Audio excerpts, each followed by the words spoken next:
tá dançando, aquela pegação, aí eles colocaram tanto de vídeo de ETzão lá, balançando a cabeça, todo noiado, assim, falando, eu tô Eu não vi curtindo a não.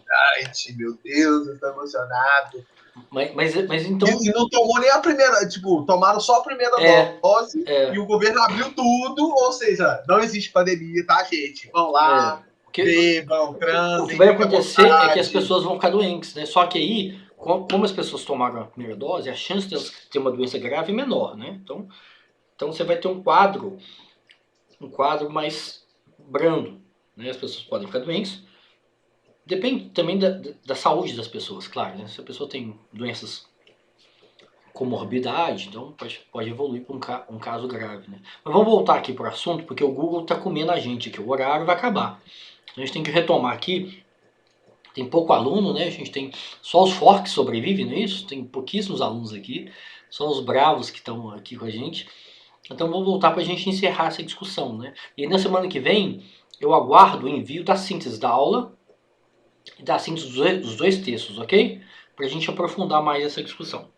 Então esse é um tema que é muito recente, né? Se vocês, quem teve tempo de olhar a aula, de ler a aula no PowerPoint, vê que é dos anos 90. Nos anos 90 começa a produção na área de sociologia, de antropologia, de turismologia, né? Então, cientistas sociais tentando entender esse fenômeno que é esse turismo, que a gente pode, tem vários nomes, né? A gente pode definir aqui turismo de sofrimento, turismo voltado para a morte, né? Turismo macabro, etc. Tem vários nomes. A nomenclatura, a gente pode variar, não precisa. O importante é a gente entender as especificidades dessa experiência turística. Quais são as especificidades? Né? Então a especificidade, primeiro, se expande, né, que é a última questão do trabalho que eu coloquei para você, ou seja, o turismo ele quebra esses tabus. Então, o turismo interessante, ou seja, o nosso interesse mórbido, que a gente tem um interesse mórbido, né? Nós somos voyeur, né? A gente tem um interesse um pouco sádico, né? A Fernanda ama psicopata, né? A Fernanda é funk, serial killer e tal. Isso faz com que isso motiva o público, né, os turistas, que são milhões de turistas, né, a gente vive numa sociedade globalizada, uma sociedade rica, né, então você tem turistas chineses, turistas americanos, turistas do mundo inteiro viajando, são sociedades ricas, claro que junto com muita pobreza, muita desigualdade. Mas então isso faz com que o turismo ele não respeite esses tabus. Então o turismo vai quebrando esses tabus. O turismo é um movimento social cultural, né, e econômico, né, o turismo é muito complexo, né, ao mesmo tempo que ele é cultural, ele é econômico, ele é social, ele vai rompendo essas barreiras e aí a gente tem experiências, né, de turismo sombrio em diversos níveis, né, você tem desde um parque de diversão, um castelo do terror, que é aqui no Guanabara, que até hoje eu não fui lá, até hoje eu tenho medo, tenho pavor do castelo do terror, no Parque Guanabara, que é para criança, né, e até um turismo, ou seja, uma experiência próxima do entretenimento, né, uma experiência bem voltada para o lazer, até uma experiência, até uma grade, você tem uma gradação aqui, né, você tem uma escala, até uma experiência muito voltada para uma experiência concreta de morte e sofrimento coletivo. Né. Isso diz muito sobre o perfil dos turistas, né, em que medida que o turista quer uma experiência no parque da Disney, né, uma experiência do Castelo do Terror, da naif, ingênua, né, é, infantil, superficial, ou que é uma experiência próximo do sofrimento coletivo concreto, né, que ele vai no 11 de setembro, no memorial do 11 de setembro, que ele vai no memorial da ditadura em São Paulo, que ele vai no memorial da guerra civil em Ruanda, né, que milhares de pessoas se mataram, né, não foi o governo, foram milhares de pessoas que se mataram, as pessoas matavam crianças, né, tem filmes que mostram que essa guerra étnica foi uma guerra étnica, né, de grupos. Eles matavam crianças na árvore. Você pegava uma criança de um outro grupo étnico, pegava a criança e batia ela contra uma árvore. Então o nível de violência, o nível de sofrimento é muito grande. Então você tem um memorial, né, em Ruanda, um memorial da guerra civil. Né? Não existe nada mais trágico do que guerra civil. Né? Então você tem a guerra civil americana, né, tem, os textos também falam muito dos sítios sítios arqueológicos da Guerra Civil Americana. Né? Então, assim que teve uma batalha, morreram milhares de soldados, né, do sul, né, soldados ou do norte, aí as pessoas já começaram a fazer tour para ver aquele lugar, que foi um lugar significativo, né, que milhares de pessoas jovens morreram nessa batalha. Né? Então você tem esse... E aí, então, esse segmento do turismo, né, ele expande o turismo indefinidamente, não existe mais limite para o turismo, né?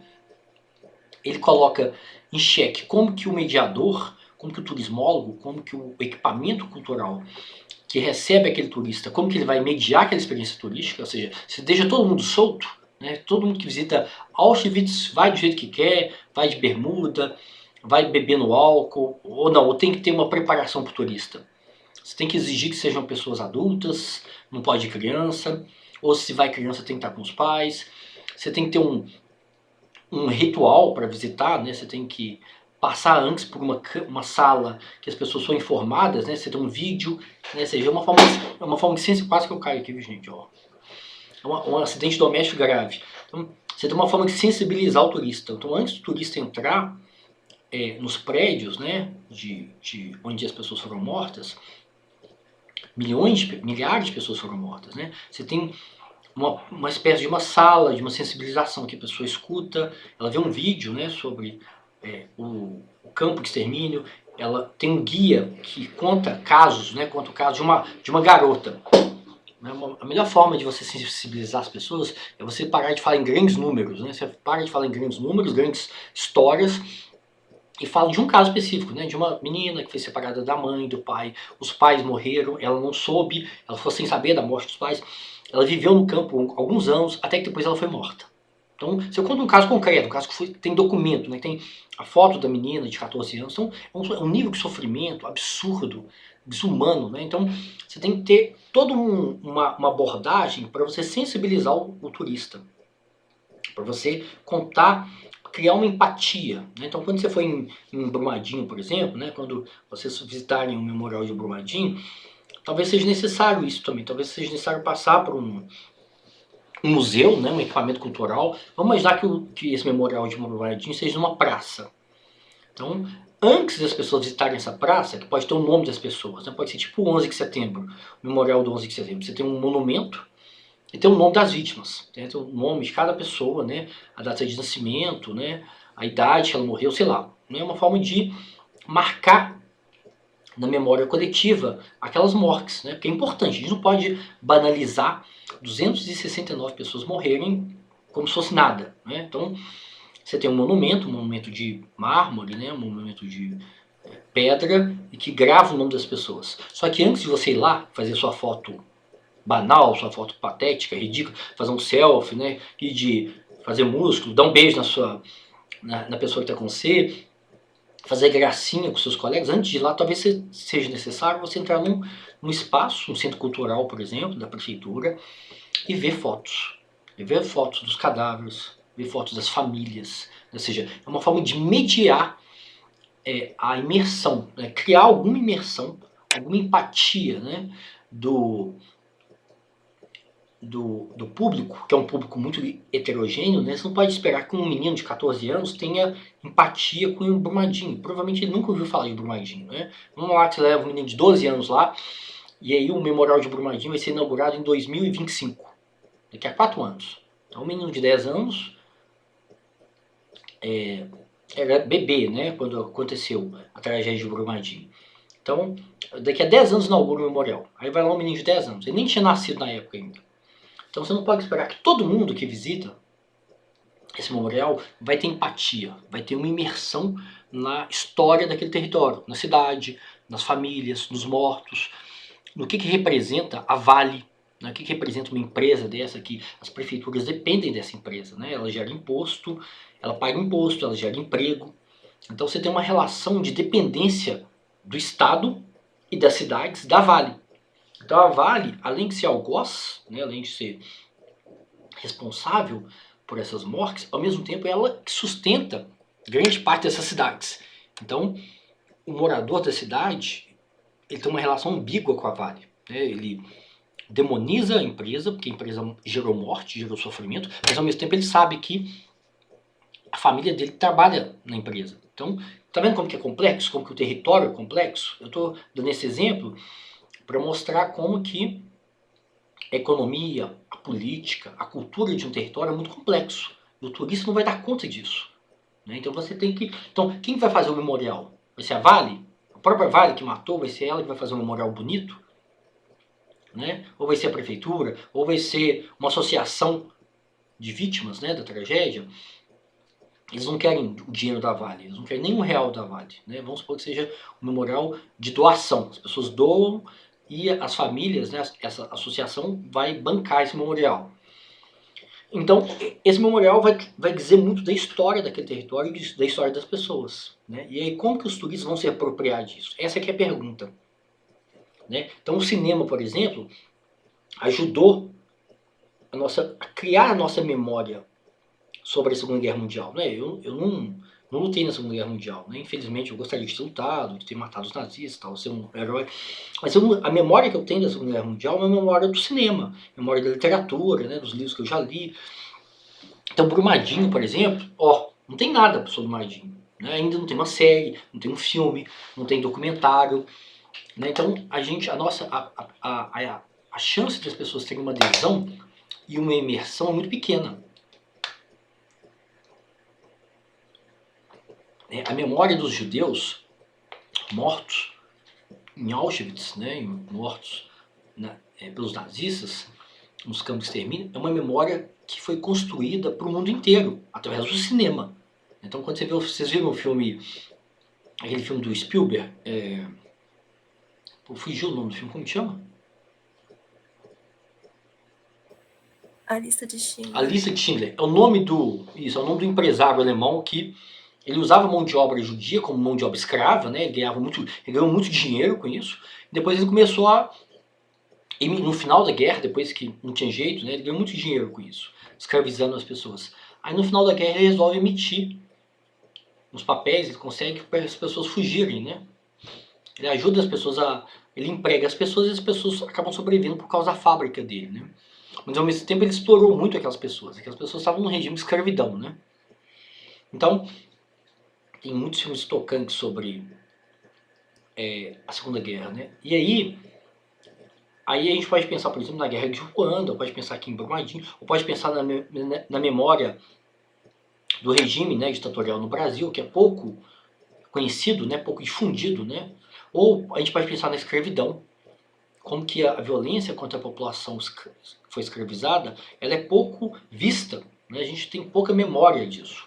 No cinema, na televisão, no documentário, né? Nos próprios museus, quando a gente visita os museus lá em Ouro Preto, né, ou em Diamantina, a gente vê tem pouca mediação.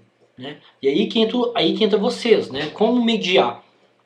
Aí que vocês têm que entrar, vocês têm que estudar isso, né? Vocês têm que se apropriar disso, né? Como mediar com pessoas que vão passar uma vez naquele museu, né? São pessoas jovens, pessoas que não têm nada, que não conhecem, que não têm uma memória coletiva daquele sofrimento coletivo, que têm um interesse muito rápido naquele museu.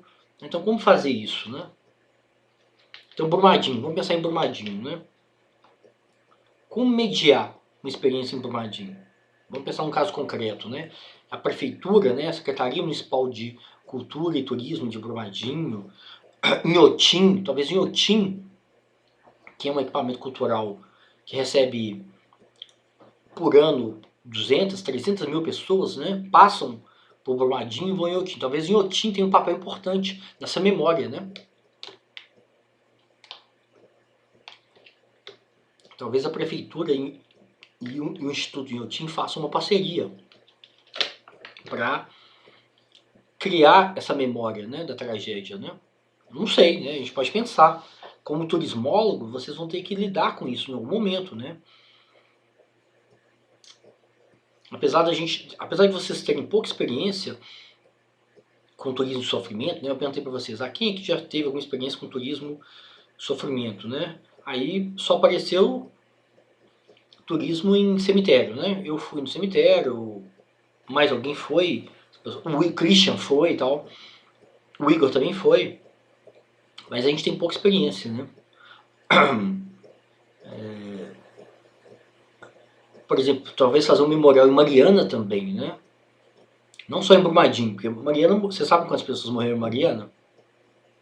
Você sabe? Comparado com Brumadinho, foi um número pequeno, mas foram 19 pessoas, eu acho. É um número pequeno, não é? Mas foram 19 pessoas, né? Tem família, que tem vínculo, né? Em Brumadinho foi 269, eu acho. Então, esse é um tema muito novo. Então, a produção sobre esse tema é muito recente ainda, né? Mas, ao mesmo tempo, é um segmento que está crescendo, está expandindo, né? Fred, Pode falar. eu lembrei no intervalo agora que eu já fiz um trabalho da disciplina da Ana Paula sobre esse negócio de tanatorismo. E na época a gente tinha descoberto uma série, eu e meu grupo, que chama Turismo Macabro, lá da Netflix. Aí é um cara que viaja para diversos lugares do mundo com algum tipo de turismo macabro, mas aí tipo tem muitas coisas que vão além de turismo de cemitério. Inclusive ele viaja para os Estados Unidos, para o Japão, ele viaja para conhecer. Eu nem lembro direito, porque faz tempo que eu assisti essa série, mas, por exemplo, tem reconstituição da Segunda Guerra Mundial, ele vai para o México para conhecer aquela cultura do Dia dos Mortos lá do México. Tem bastante. Tem uns 10 Tem episódios muitos aí, ele vai. exemplos, né? Tem muitos exemplos interessantes, né? Que vai além desse A negócio de gente turismo de podia ver, cemitério. hein, gente? Não é fazendo propaganda pra Netflix, não, mas a gente podia ver, hein? O que vocês acham? Todo mundo aqui tem Netflix? A gente podia ver também, né? Pra gente. Eu tava assistindo essa semana, inclusive, por causa da aula, eu falei, vou dar uma revisada nos episódios. E aí? Aí tava vendo um cara do Cazaquistão, que ele foi num lago lá Isso. que tinha contaminação ainda, só que era mais embaixo, que tinha radiação em cima. Aí ele foi lá nadando e, tipo, como se nada tivesse acontecido mesmo. Ele tava só divertindo. Aí eu tava lembrando e eu comentando na hora que você falou, né? Que o turista chega meio alienado e tal, mas no geral é isso. É boa a série, pode ver. Eu nunca vi. Eu nunca vi, Mariana. Mas acho que vale a pena a gente ver pra gente. Porque a ótica aqui, o ponto aqui é a gente problematizar essas coisas, né? Problematizar o interesse do turista, né? Que é um interesse muitas vezes mórbido, né? Sádico. Problematizar como criar essa mediação, como mediar o interesse do turista por uma coisa mórbida, mas também fazer com que ele tenha alguma empatia por aquela história, por aquele território, aquelas pessoas que sofreram aquela violência coletiva, né? Como que isso está próximo da gente, né? A gente não pode só... Aí a Mariana já colocou aqui, ó, o link aqui, ó. Como que a gente não pode pensar nisso como uma coisa distante da gente? A gente tem que pensar como uma coisa próxima da gente, faz parte da nossa história, né? Então vocês estão vivendo agora um regime político democrático, mas que tem uma perspectiva autoritária, não é isso? Esse regime pode perpetuar. No limite, vocês podem ver muitas décadas aí com o Bolsonaro, você sabe, né? Porque o Bolsonaro a família dele não termina, não, você sabe, né? Tem 19 filhos, então é uma perspectiva de revisionismo também, de valorizar o regime ditatorial, de valorizar a violência dos militares, de valorizar a violência que eles usaram contra a população, né? Então, está muito próximo da gente, né? Então, você tem esse memorial da ditadura em São Paulo, a gente pode ter um memorial de Brumadinho e de Mariana, né, aqui pertinho da gente. A gente tem os museus e a história da escravidão aqui pertinho da gente também, né, em Ouro Preto, em Diamantina, em Sabará, em Tiradentes, né? Então, tem o Museu da Loucura em Barbacena, né, que 70 mil pessoas foram mortas lá, né?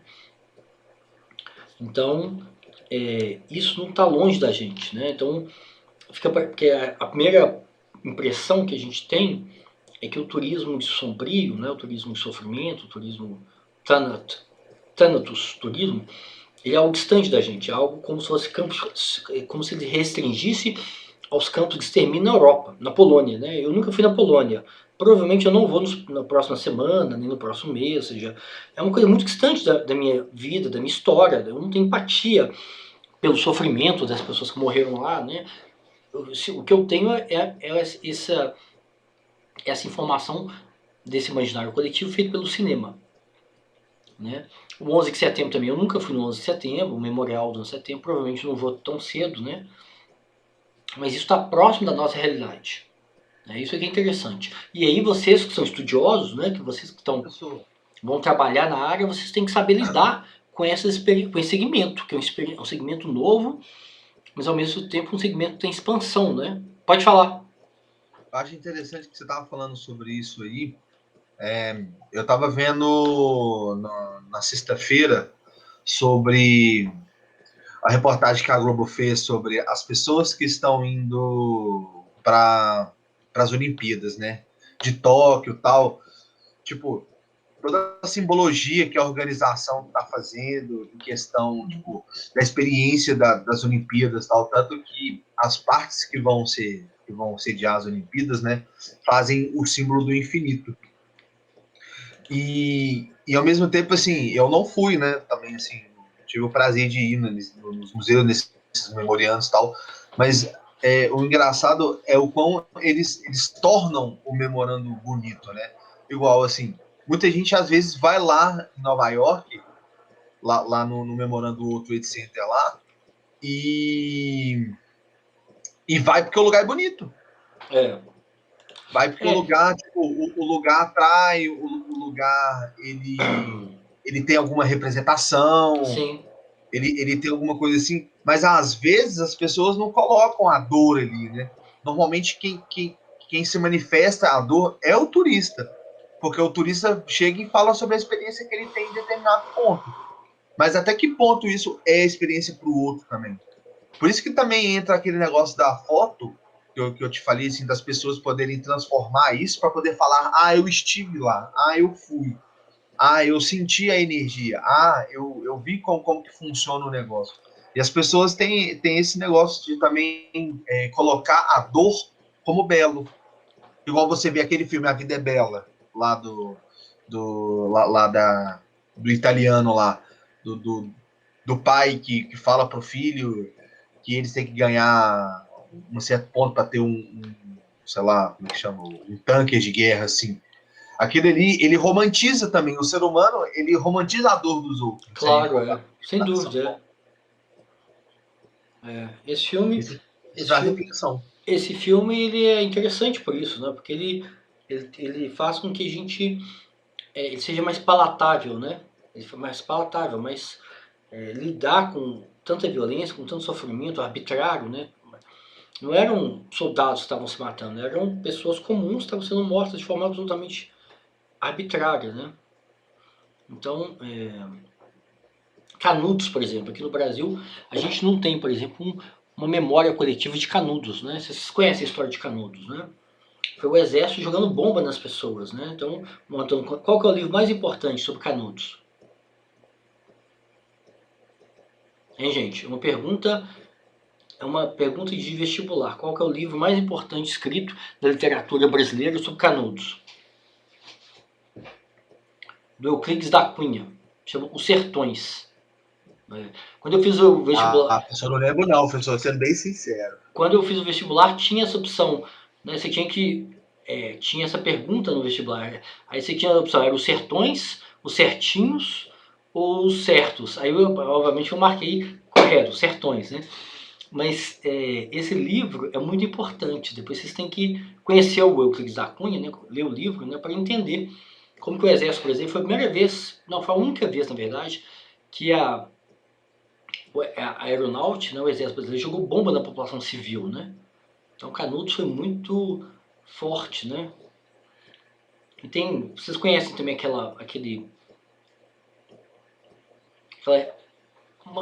uma memória dos cangaceiros, né? Da Maria Bonita e do fugiu o nome dele agora. Na Bahia você tinha um museu que você tinha a cabeça deles. Você já viu essa foto?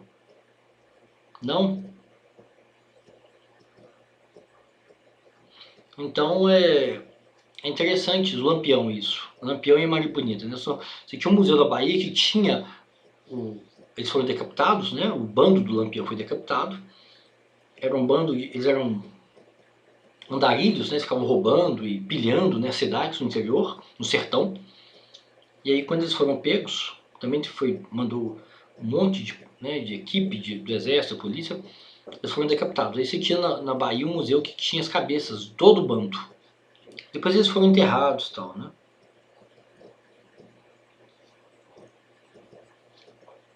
Então, gente, mais alguma... Já são quase 11 horas, né? A aula daqui a pouco termina. Vocês têm alguma pergunta, alguma questão que vocês querem explorar sobre a aula, né? Que vocês leram a aula, ou dos textos, né? Quem leu, quem conseguiu ler os textos, né? Quer trazer alguma dúvida?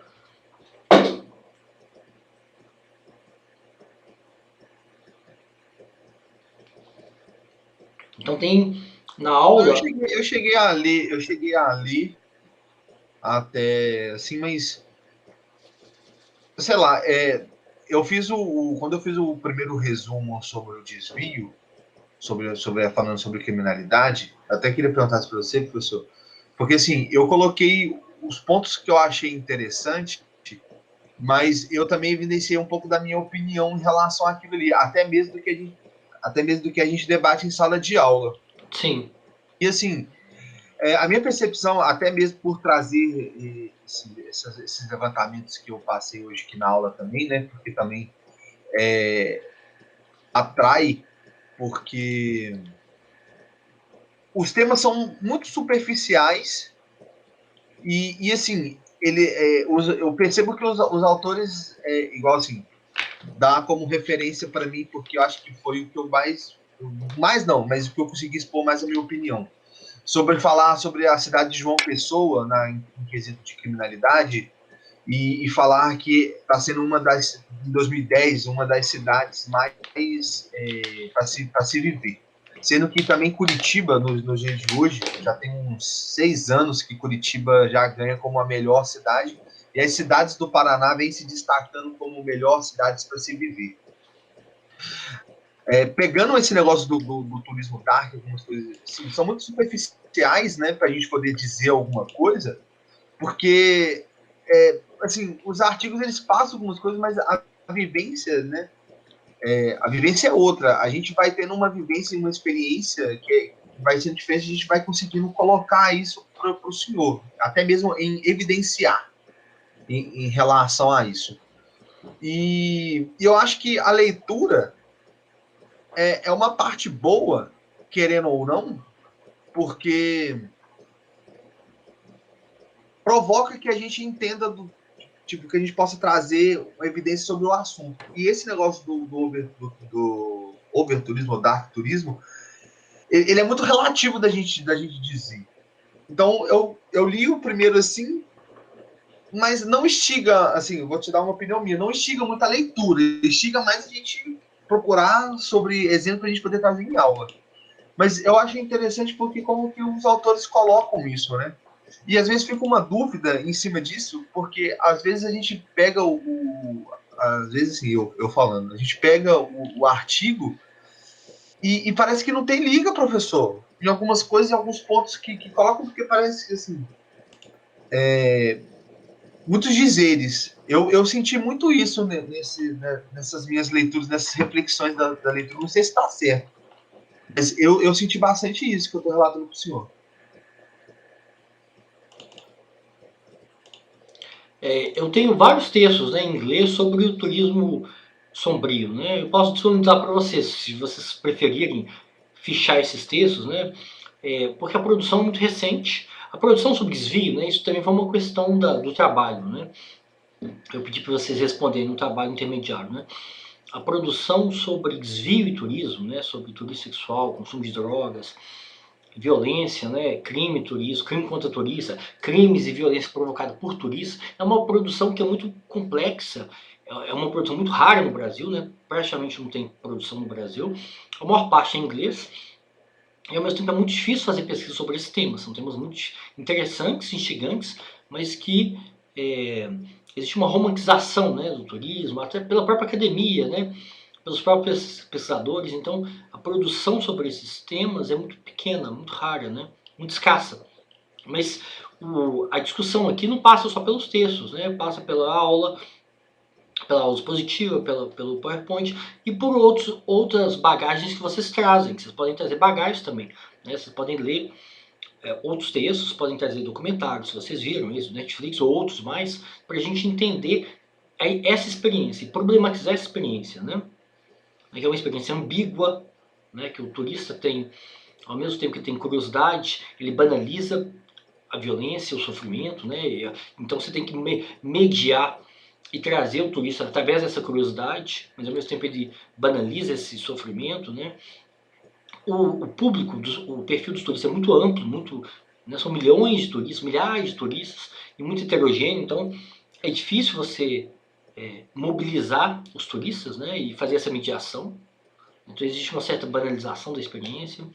Tem muita informação sobre Auschwitz, sobre como que os turistas, uma parte dos turistas que visitam Auschwitz, por exemplo, como que eles tratam como se fosse um parque temático, né? As fotos que eles tiram, a postura física deles, né? Brincando, tirando foto no ar, né?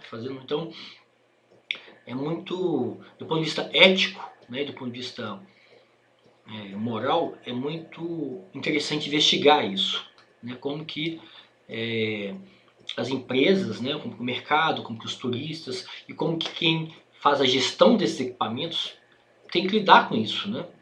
Então isso aqui é um tema interessante, né? E como que isso está próximo da nossa realidade, né?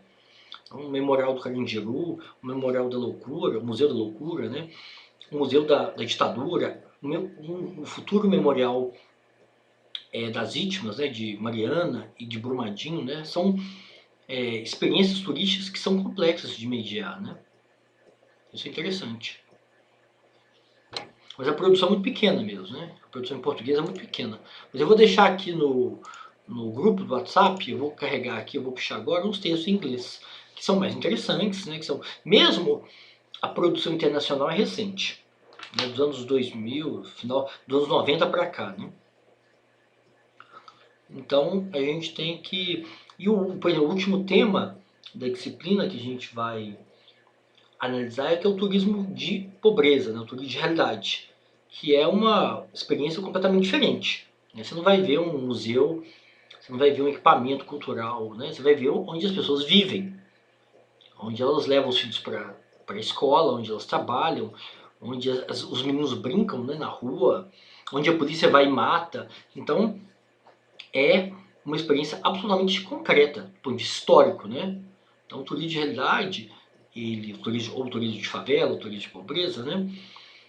Ele é muito diferente do turismo sombrio, né? Alguns autores até enquadram, do ponto de vista conceitual, colocam o turismo de realidade dentro do turismo sombrio, né? Mas a experiência é completamente diferente. Não existe um museu pra você ver as pessoas, né? Você vai na rua das pessoas, você vai na casa delas, você vai perto da casa delas, né? Você vai onde as pessoas trabalham, né? Então é muito mais complexo o turismo de realidade, né? Que é o tema, é o último tema que a gente vai ver na disciplina, né? Que é a aula que a gente vai ter em agosto, né? No dia 2, no dia 3 e no dia 10 de agosto, né? É interessante, até mesmo assim, porque eu começo a ler, assim, eu me interessa e eu vou começando a procurar, né? Mas não é, professor, que os textos são ruins, não. Mas é porque, às vezes, dá uma impressão de desatualização sobre isso, assim. E eu acho que é um dos temas interessantes para a gente trazer, né? Porque é simbólico. A gente precisa saber, a gente precisa transparecer isso. E até mesmo porque eu já vi, tipo, em muitas entrevistas de emprego também, que eles falam sobre isso, sabe? Tipo, eles perguntam, qual é a sua opinião em cima disso? Ciclano, Cicred, essas coisas assim. E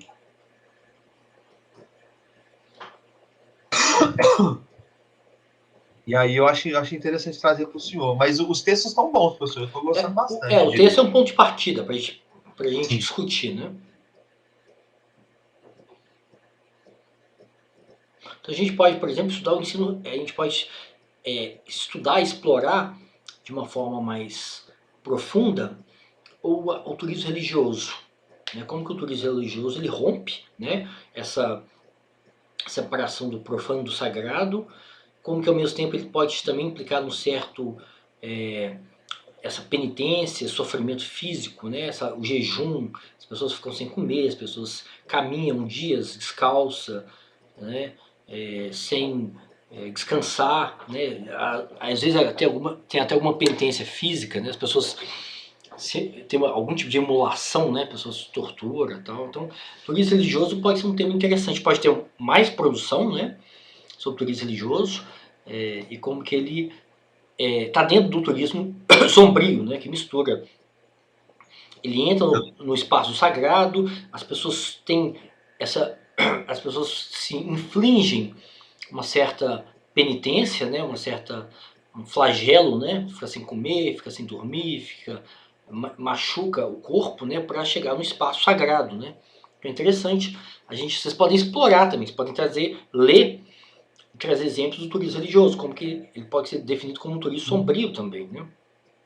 Eu estava vendo, né, pesquisando sobre isso, eu não sei se alguém se interessa também, um negócio legal. Eu fui ver um podcast sobre o Kardec, né, sobre o kardecismo, e acabou que eu esbarrei num podcast também sobre as vidas de Chico Xavier, né? As vidas não. A história do Chico Xavier em si. As Mães, não é não? Hã? Que chama o filme? É As Mães de Chico Xavier que chama o filme. Não. Os filmes eu já assisti. Sim, é um podcast que tá no YouTube, que eu assisti, que tava falando sobre... Assim, fala sobre vida em Marte, sobre a psicografia do Chico Xavier, sobre as coisas que ele falou, as datas, como foi datado, como que, tipo, tá sendo a experiência. E assim, é interessantíssimo. Sem dúvida, porque segundo os estudos, segundo algumas coisas que eu já vi, ele tinha um quadro de esquizofrenia. Né? Ele delirava, ele tinha delírio, ele tinha fantasia, né? E para muita gente isso as pessoas entendem como uma coisa sagrada, né? Eu entendo ele, do ponto de vista psicanalítico e do ponto de vista médico, como um esquizofrênico. E ao mesmo tempo você tinha cirurgias, tem alguns centros desses espíritos fazem cirurgias, você sabe, né? Aquelas cirurgias assim, sim, tipo de açougue, né? Se abre a pessoa e um negócio maluco, né? Um negócio sem controle de saúde pública, um negócio que muitas vezes as pessoas abandonam o tratamento, você sabe, né? A pessoa abandona o tratamento médico, um câncer, por exemplo, um tratamento de câncer, e vão fazer essas cirurgias espirituais, né?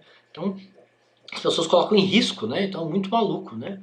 A religião, a espiritualidade, muitas vezes exige uma adesão das pessoas que elas põem em risco. Então a pessoa tem um tratamento lá de câncer e tal, ela para o tratamento, não, fiz uma cirurgia espiritual, né, com um irmão, sei lá, com um espírito lá X, e a pessoa morre, claro, né? É igual o do João de Deus, você lembra do João de Deus? Vocês lembram do caso do João de Deus? Lembra o que o João de Deus... O caso dele foi um caso assim... O que o João de Deus gostava de fazer? Ele estuprava as pessoas, né? Ele estuprava mulheres. Então ele ficou rico, né? Tem um monte de informação sobre o patrimônio dele, né? O cara tem fazenda, tem dinheiro, tem carro, tem tudo. A cidade era uma cidade que vivia completamente em torno, né? Dependente do turismo religioso, né? A cidade era totalmente mobilizada, os empregos, a alimentação, o hotel, todos os serviços do turismo eram em prol do turismo religioso, em torno dessa figura, né? Que é um monstro, esse cara é um picareta, um bandido, né? E aí, de repente, vem um motorista holandês e denuncia o cara. E um monte de mulher brasileira sendo violentada e com medo, né, de se expor, com medo de denunciar, né? Então, o turismo religioso ele é muito instigante, é muito complexo, né? Tem muita exploração, tem muita violência, né? Tem muita... Né? Mas, professor, o caso disso é muito grande também, como se as pessoas também já estão em terminal também de câncer, de qualquer tipo de doença, procura a espiritualidade em si, né? É claro que muitos casos acontecem de cura também, como também tem muitos casos que não. Mas eu vejo esses caras, assim, a destruição, até mesmo quando se falam igual. Muita gente também procura o candomblé, muita gente procura... Mas se existisse cura nesses lugares... As pessoas não iam... Existe, professor, existe bastante cura nisso, assim, já foi relatado, né? Isso é história. História é bonito de ouvir, é interessante de ouvir. Não. Mas se existisse cura, as pessoas não iam procurar o Sistema Único de Saúde. Ia todo mundo para lá, claro. É imediato. milagre, Igor, você não brinca não. Se existe milagre e existe o SUS é um tratamento longo, as pessoas ficam péssimas, as pessoas deixam de comer, perdem o cabelo, etc. É um tratamento de anos, né? Dependendo do câncer. Milagre é assim, ó. Se existisse milagre, eu não ia tomar vacina, não. Eu ia direto lá no espírita, no kardecista lá, assim, e o cara me há benzia. várias coisas, né? Não, isso não existe. Isso é história. A história não quer dizer que não tenha força, não. Não quer dizer que as Não, eu pessoas não concordo. acreditam, não. Mas se existisse cura, ninguém ia procurar tratamento. No SUS é óbvio, né? Não, eu concordo, professor, mas assim, eu também concordo que eu conheço gente que, tipo assim, que conseguiu procurar um conforto, uma cura, uma coisa tipo, e consegue, sabe? Mas assim, não é o caso, sabe? Mas Não. eu falo assim, As pessoas é em questão que as as pessoas pessoas acreditam em procuram, né? tudo. Não, as pessoas acreditam em É, tudo. Faz parte da vida sim, social, né? Tem gente que acredita sim. em sei lá, né? Mas Mas eu acho que é muito em questão de última escolha, sabe? Tipo assim, ó, a medicina busca. Tipo assim, é igual eu estava conversando com um tio meu, né? Um tio meu, ele é espírita, né? Ele é espiritualizado, eu também sou meio que espiritualizado, assim. Mas eu vejo assim, o quão a medicina ela avança, né? E o quão a medicina também ela tem a permissão de avançar, até que ponto, né? Porque também existe alguns estudos quando a gente fala sobre AIDS, sobre cura da AIDS, sobre vacinas, sobre a tuberculose, sobre o câncer em si também, né? Um tanto de pessoas que já morreram, o Alzheimer, hoje eles estão descobrindo várias formas assim que também a ciência não chega, né? Não tem uma disparidade muito grande, não tem uma coisa assim que fale assim, ah, não, mas o negócio acontece, é de fato, né? Mas a fé das pessoas, né? E, assim, e o quão é destruído também, né? Porque vale ressaltar isso também, como a medicina destrói também, tudo se destrói, né? Em pensamentos, em ações nisso. E o estudo, igual a homeopatia, né? Homeopatia é um caso que assim, você chega para um farmacêutico que fala sobre isso, ele desdenha, ele fala assim, ah, não, que isso não funciona, que não tem isso e tal. E hoje, né, em cima sobre ciência, sobre aspectos, mostra outro tipo de coisa, né? bom, Mas é interessante pesquisar sobre esses lugares, assim, claro, ser uma cabeça aberta. é, Eu mesmo parto do seguinte, eu tenho que ter prova. Eu só é, acredito em alguma coisa se eu tenho prova. Se é. alguém chegar para mim e falar assim, ah, mas fulano salvou ciclano, tem prova? O Eu que sou a base disso. Não, o que existe, né, quando a gente busca informação, o que existe são tratamentos. Tratamentos baseados em medicação, baseados em cirurgia. Né? Eu entendo isso, assim, isso é documentado, isso, todo mundo que eu conheço que teve câncer, passou por isso, curou e depois morreu. As pessoas são finitas, né? Não existe milagre, não. Eu não acredito em nenhum tipo de milagre. Né? Eu acho que o desenvolvimento da vacina agora, né? As empresas investiram bilhões, né? A Pfizer é uma empresa gigantesca, ela investiu bilhões para fazer uma vacina revolucionária. A única vacina revolucionária é da Pfizer, né? As outras são convencionais. Então, agora, por exemplo, você tem eles estão testando uma vacina para AIDS, por exemplo, né? Então, esses avanços da indústria farmacêutica, né, da indústria de saúde, é muito grande e é baseado no lucro, sem dúvida, né? Ninguém pode ser ingênuo de acreditar que não é baseado no lucro, né? Agora, se existisse milagre, as pessoas iam optar pelo milagre, porque o milagre é instantâneo, né? Eu acho que isso é ingênuo, né? Eu acho que isso é uma forma ingênua de encarar a realidade, de encarar o mundo. Mas se as pessoas acreditam nisso, tudo bem, é problema delas, né? Então, por exemplo, a Fernanda escreveu aqui, existem muitas doenças que potencialmente já têm cura, mas não é divulgado para a indústria lucrar. Claro que a indústria lucraria, né, se tivesse cura para o câncer, ou para a AIDS, por exemplo, agora estão desenvolvendo essa vacina, né? A indústria sempre lucra, Fernanda, sempre. Né? O tempo todo. Né? A questão é você permitir que o acesso ao tratamento seja mais democrático. Né? Então tem gente que nega vacina, né? Tem gente que acha que vacina não funciona, tem um monte de negacionista, né? Esse discurso da Fernanda, tem que tomar cuidado com o negacionismo, né? Porque senão as pessoas falam que não, a vacina não funciona, o tratamento não funciona, a indústria é má, né? Existe uma demonização, né, do mercado, né? Não, o mercado é mau, então tem que tomar cuidado com isso. Mas, mais alguma pergunta, alguma dúvida sobre o tema da aula, sobre os textos? Hein, gente? Por mim tá tranquilo. Tranquilo, dominado? Por mim também. Ok, então. Então eu aguardo para a semana que vem a síntese da aula e a síntese dos textos, né? E aí na semana que vem a gente vai aprofundar com exemplos. Vocês podem trazer exemplos, né, do turismo religioso, né, ou de outras, de documentários, né, de vídeos que vocês querem problematizar, mas sempre pensando que não é uma coisa distante da gente, né, sempre pensando que a mediação é feita pelos gestores, é feita pelos turismólogos, né? Essa mediação entre o turista, né, que é uma pessoa que tem uma passagem rápida, às vezes tem interesse superficial por um tema, e um sofrimento concreto, um sofrimento histórico, né, que a gente tem que dar conta disso, que não pode banalizar esse sofrimento, isso não pode virar entretenimento, não pode virar lazer, né? Ok? Então tá bom. Então, até semana que vem então.